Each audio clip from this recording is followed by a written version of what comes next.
So there you go, baby. Those are all the Bubba Ho-Tep comics.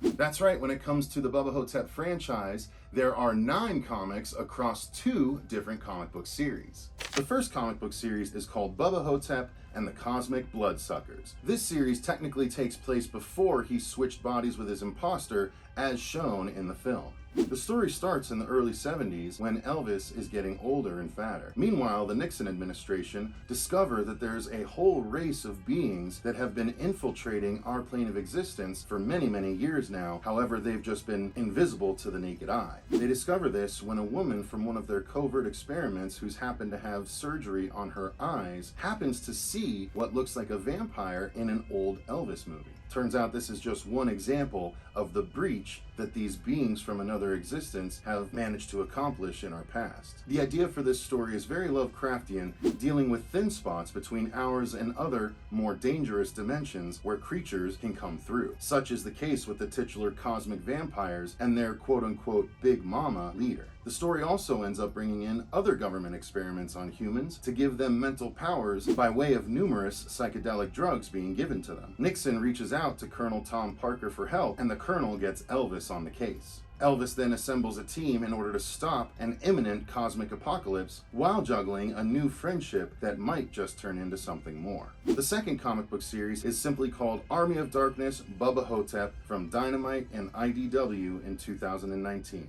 In this series, Ash tracks down his hero Elvis after reading about his battle with a mummy in a nearby newspaper. Once he finds Elvis, they're both attacked by the mummy Elvis impersonator, who grabs the Necronomicon and uses it to open a portal to Vegas in the 70s. Ash, of course, follows to stop it. Once there, Ash tracks down the Elvis of that time, and they team up to try and find the mummy Elvis and stop it before it uses the newly dubbed Necronomicon Ho-Tep to raise an army of dead-eyed mummies.